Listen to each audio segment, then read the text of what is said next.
everybody needs a mission. Everybody needs a purpose. Something to motivate us. Something to give meaning to our lives. Something to give direction to our lives. So we all need a mission.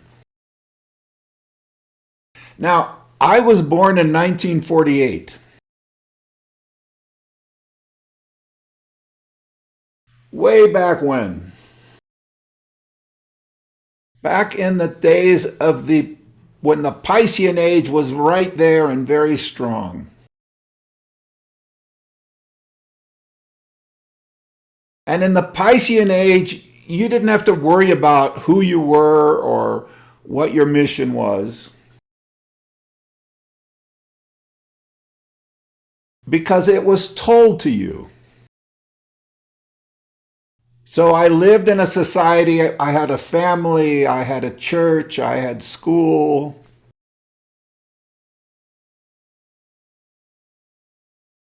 I lived in a certain social strata.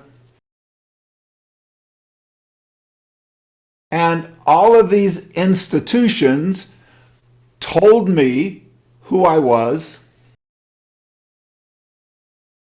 They told me what I should believe.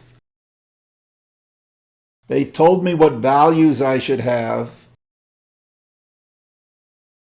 Who was good, who was bad, what was right, what was wrong. And they told me what I should do with my life. They gave me my mission.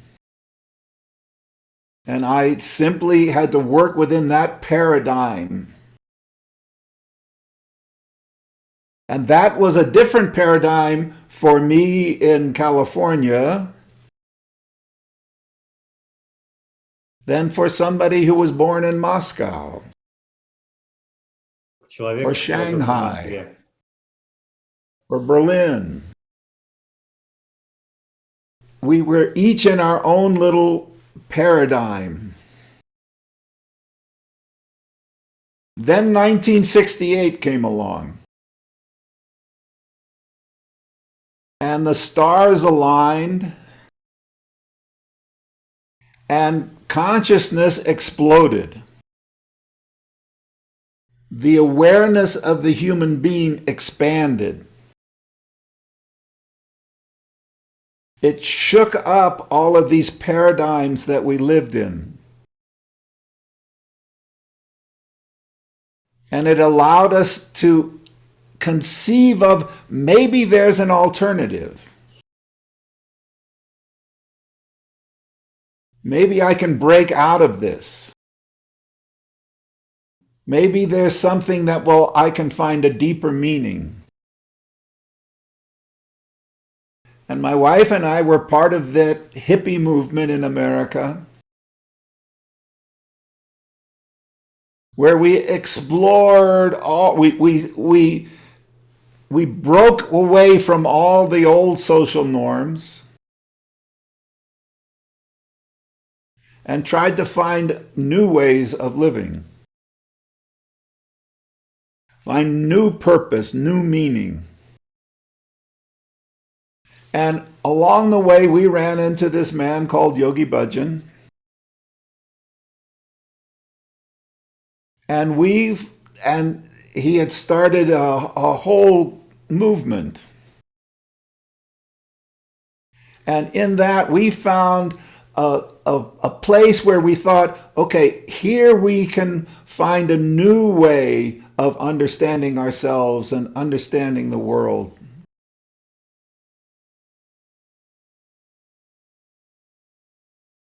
We can find a new sense of purpose and mission. So we jumped right in. And Yogi Bhajan sent us off to Europe. And we were ambitious young people. We wanted to make our mark in the world. We wanted to be recognized. We wanted to accomplish things. And we dug right in. And we created an ashram. We had a restaurant. We started the yogi tea business. We began the teacher training program in Europe. We started the yoga festival. We did a lot of things. And in that, I gained a lot of status. So I got lots of titles. I was Mukhya Singh Saab. I was the director, 3HO director of Europe. I was elected president of the International Khalsa Council. So I gained a lot of status. I achieved a lot of things. And by the time I was 40, I was completely burned out and completely depressed. Here I thought I'd done all these wonderful new things. And yet I didn't feel like I didn't feel good. I felt totally burnt out and lost. And Yogi Bhajan picked me up out of Europe and dropped me far away in a place called Eugene, Oregon. And in Eugene, Oregon, I was nobody.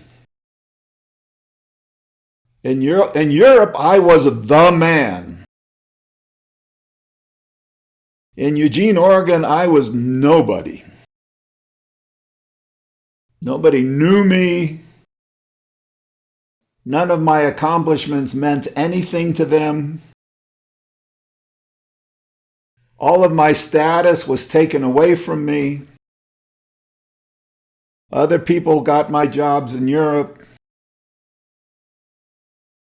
And I just felt deserted and completely abandoned.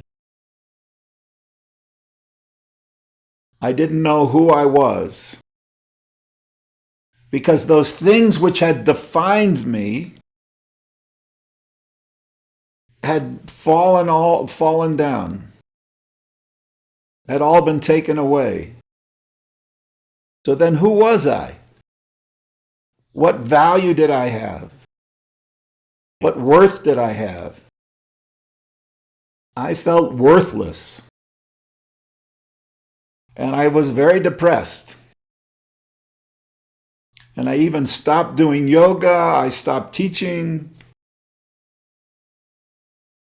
Because who was I to share anything? I was a nobody. I had nothing. Then one day somebody who was a yoga teacher got sick and called me up and said, Tarn Taran Singh, you know how to teach yoga. Please come and teach my class. I can't do it. And I didn't want to do it. But there was no alternative. I was the only one. So I went. And I sat down, chanted Om Namo, opened my yoga book, taught a Kriya.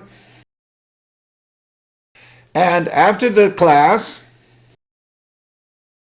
people came up and they were so grateful. And I could see how they were transformed. And they were very happy. And they were grateful to me. And I went, okay, I might be a nothing, I might not be a nobody, but I do know how to teach this yoga. And this yoga seems to help other people. So let me just do that. At least I can help other people. So I started to teach yoga again. But I wasn't trying to achieve anything. I wasn't trying to build anything. I wasn't trying to get recognition for what I was doing. I wasn't trying to make a lot of money. I was just sharing something of value that helped other people. And I was relaxed because there was no pressure. I could just be myself. And I found that being myself attracted lots of yoga students. So I started with a very small group. Slowly, it started to grow. Became a very popular yoga class. The people started to connect with one another. Because that's what I do. I connect people to one another. And it's who I am. It just happens. And what I found was a community was building around me. And it became a dynamic community of people. Socializing together, doing projects together, growing together. And I didn't have to do anything. I just had to be me. And then it happened.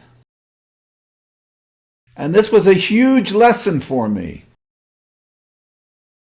Because I realized that when I was in Europe, I accomplished a lot. But I was doing things.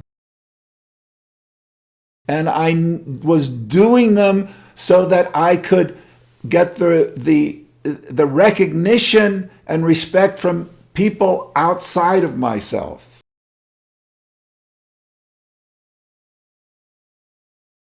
I wanted Yogi Bhajan's recognition. I wanted my parents to be proud of me. I wanted to please my wife. I was in competition with my peers. I compared myself to others. If to be good, somebody else had to be bad. Somehow I had to be better than others to feel good about myself. And I realized this is the Piscean age. I was born in the Piscean age. I was trying to live an Aquarian life. It looked like an Aquarian life. But I was trapped in that mental paradigm that came out of the Piscean age, where I was striving for status, where I was striving for power, where I was comparing myself to others.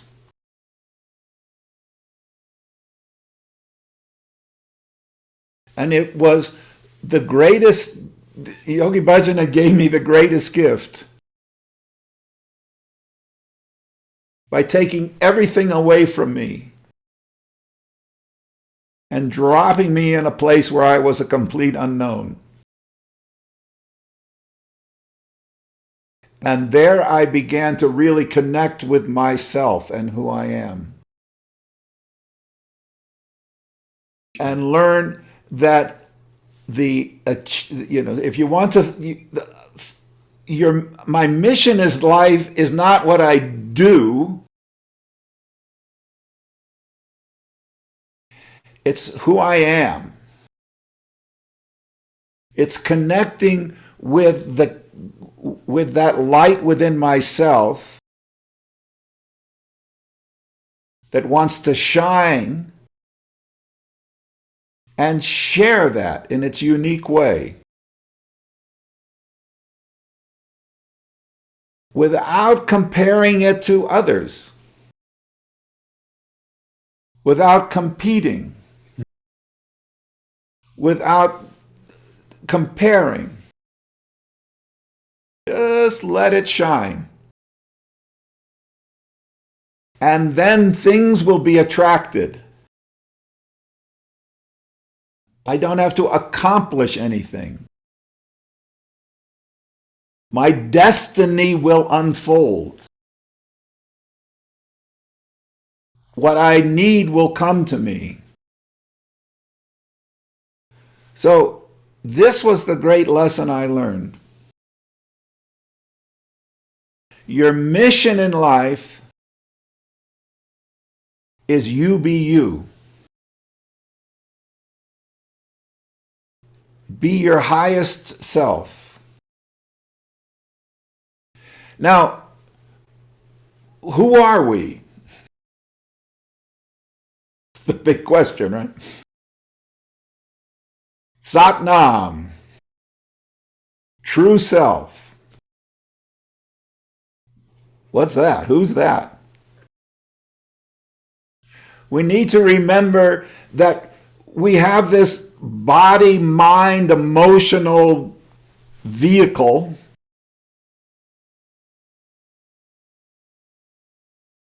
that takes us through life. That's our transactional self. It allows us to have this experience of life. But it's a limited, and it has to be limited. It's different, it's separated from the other. It has to be separated. We can't have experience without that. But then that traps us within those limitations. It's the limitations of the body. It's the limitations of the ego, which gives us this sense of individual identity. But the transactional self is just a vehicle. Where does it come from? Right? It's just stuff. Where was it 100 years ago? Where will it be in 100 years? Right? You look at me now. Here I am. Come back in 50 years. There'll be a little urn, and all I'll be is a handful of dust. That's the transitional self. A handful of dust that's somehow been animated. That's not my Sat Nam. I come from the infinite. I am the infinite given a finite form. I am the unmanifest who's been manifested. And this has no boundaries. This has no beginning, no end. This has no limitations. This is the divine that's within me. And that's the core of my being. And that divinity wants to express itself through this limited being.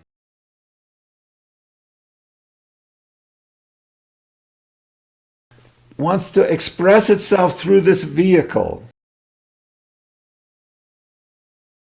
The divine light that's within me is exactly the same as the divine light in you.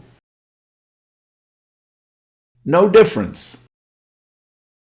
We both have at the core of our being this divine light. But it's wrapped in these tattvas, which are put together in a very unique way.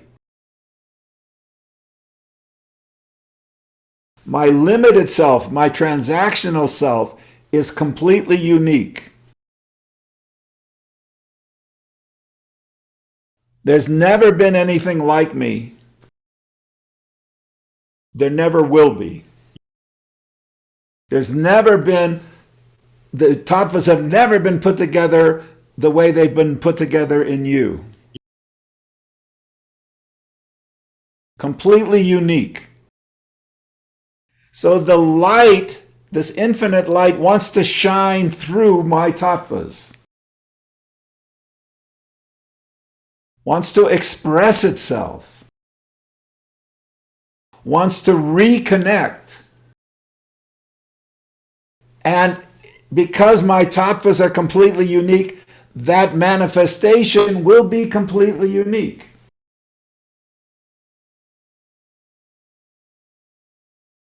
These are the gifts I have to share. These are the talents that I have. And it's through the allowing them to be expressed that the purpose of your life will be fulfilled. That's why you're here. Let that light shine. And then allow yourself to recognize that light shining in others. Your life will unfold. The path will come. What you need, the opportunities will be drawn to you. There'll be challenges. That's clear. That's life. But you will be yourself. You will have the strength, you will have the courage to walk the path and overcome the challenges.